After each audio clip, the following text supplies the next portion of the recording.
नमस्कार, खबर एक मिनट के साथ मैं हूं अनुपम। खबरों का सिलसिला बढ़ाएं उससे पहले एक जरूरी जानकारी। मेरे हाथ में जो मास्क आप देख रहे हैं, ये मास्क बेहद जरूरी है। कोरोना के केसेस लगातार बढ़ रहे हैं, इसलिए आप लोग घरों से बाहर निकले तो मास्क जरूर लगाइए और मास्क लगा करके ही सोशल डिस्टेंसिंग का पालन भी आप लोगों को करना है। तो इस तरह से मास्क लगा करके ही घरों से बाहर निकलिए। अब आपको खबरों का सिलसिला मुझे बताना है और तमाम खबरों से रूबरू कराना है, इसलिए इस मास्क को मैं हटा रहा हूं। लेकिन मेरी ये अपील है कि आप सभी लोग अपने घरों से निकलते वक्त, बाहर जाते वक्त मास्क जरूर लगाएं। तो आइए देखते हैं एक मिनट में खबरों का पूरा विश्लेषण। योगी सरकार के 4 साल पूरे होने के मौके पर सीएम योगी ने सरकार की उपलब्धियों का रिपोर्ट कार्ड जनता के सामने रखा। इस दौरान सीएम योगी ने कहा कि यूपी के बारे में लोगों की सोच बदली है। पूरे प्रदेश वासियों को आदरणीय प्रधानमंत्री जी के मार्गदर्शन में, उनके निर्देशन में रिफॉर्म, परफॉर्म और ट्रांसफॉर्म के इस मंत्र का एक मूर्त रूप उत्तर प्रदेश को देने के लिए, उत्तर प्रदेश में हुए व्यापक परिवर्तन के लिए उत्तर प्रदेश के 24 करोड़ जनता का अभिनंदन करते हुए उन्हें हृदय से बधाई देता हूं। सरकार के 4 साल पूरे होने पर सीएम योगी ने लखनऊ में सरकार की उपलब्धियों पर आधारित बुकलेट का विमोचन किया। योगी ने कहा कि पीएम मोदी के विकास मॉडल, परफॉर्म, रिफॉर्म और ट्रांसफॉर्म से यूपी को संवारा। सीएम योगी आदित्यनाथ ने प्रदेश की जनता के नाम एक पत्र लिखा है, जिसमें उन्होंने पिछले 4 साल में यूपी के विकास के लिए किए कार्यों की चर्चा की। मुख्यमंत्री ने इस पत्र में अपने अनुभवों को भी शेयर किया। अपने पत्र की शुरुआत पूर्व प्रधानमंत्री अटल बिहारी वाजपेयी की कविता से की। सम्मुख फैला अमर ध्येय पथ, प्रगति चिरंतन कैसी इतियत, सुस्मित हर्षित कैसे श्रमश्रत, असफल सफल समान मनोरथ, सब कुछ देकर कुछ न मांगते, पावस बनकर ढलना होगा, कदम मिलाकर चलना होगा।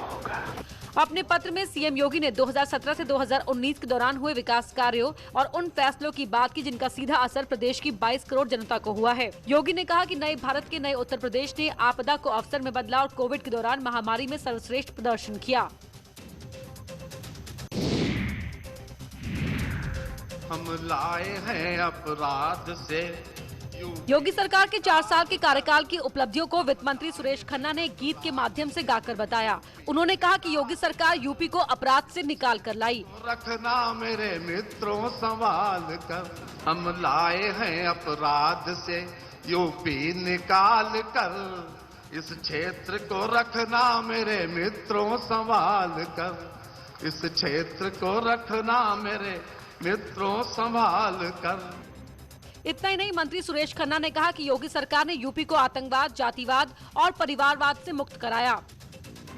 आतंकवाद, जातिवाद, क्षेत्रवाद को हमने किया परास्त, भी परिवारवाद को हमने किया परास्त, भी परिवारवाद को।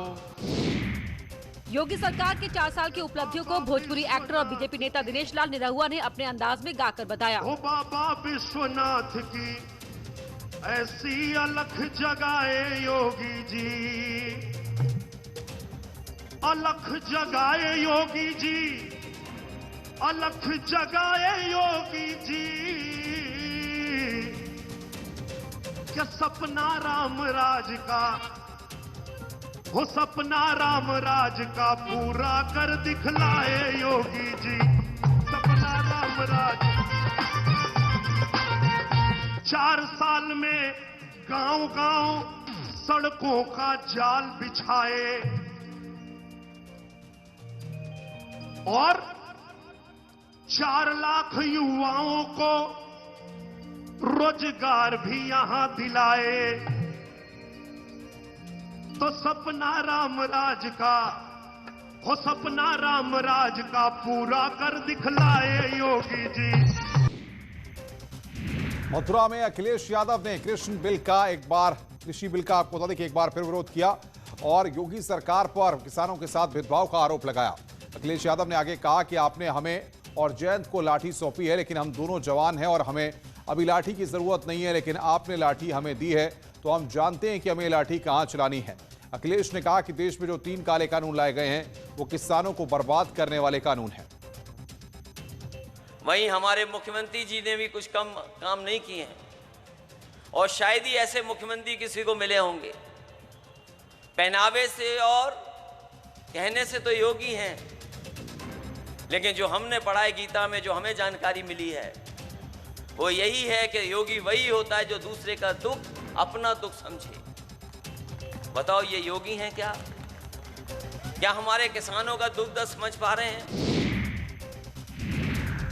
योगी सरकार के 4 साल पूरे होने पर बीएसपी चीफ मायावती ने ट्वीट करके प्रतिक्रिया दी।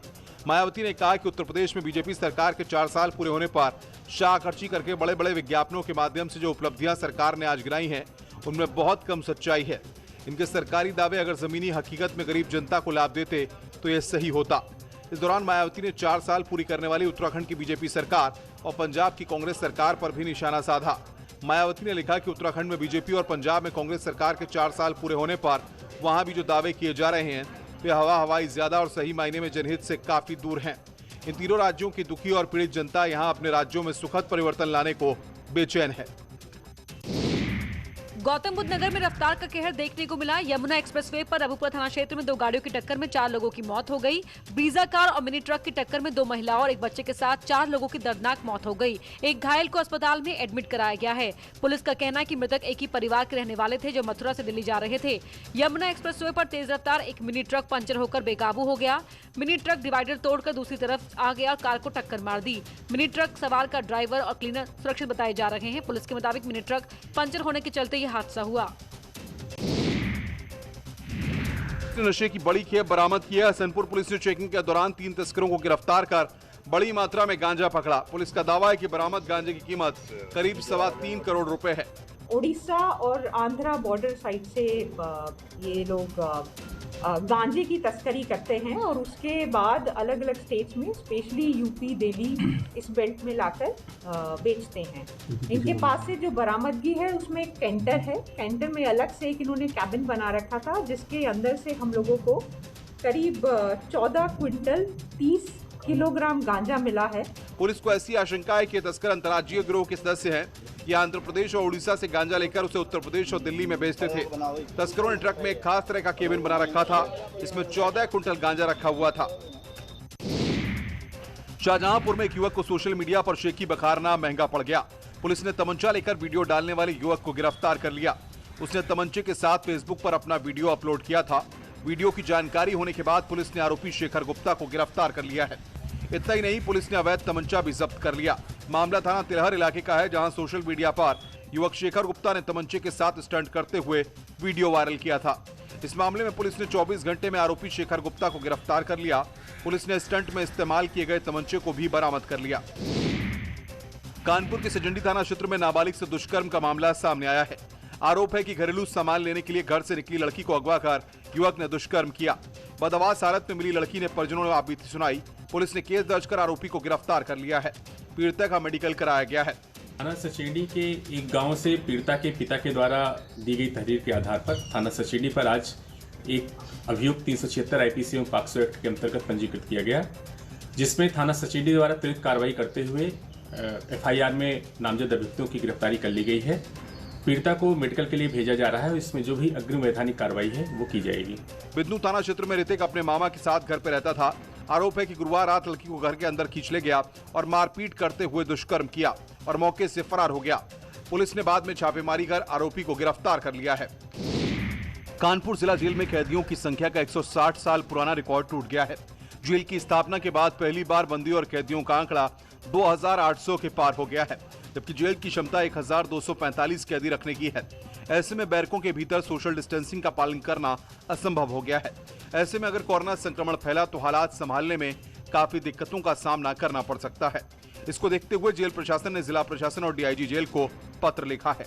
पता चला होगा कि कुछ बंदी कोविड पॉजिटिव आ गए थे, 12 बंदी थे, तो उसके रेफरेंस में हमने यहाँ डिस्ट्रिक्ट लेवल पे जो हमारे ऑफिसर सीएमओ साहब, डीएम साहब से व्यक्तिगत मिल करके उनसे उनके कोविड जांच के संबंध में पूरी कार्रवाई की और शेष जो बंदी हमारे थे सारे लोगों की कोविड जांच अभी कल पूरी टीम आई थी, 8-10 टीमें आई थी, सभी बंदियों की कोविड टेस्ट हुए। इसके अलावा 2500 कैदियों और स्टाफ के सैंपल लिए गए हैं।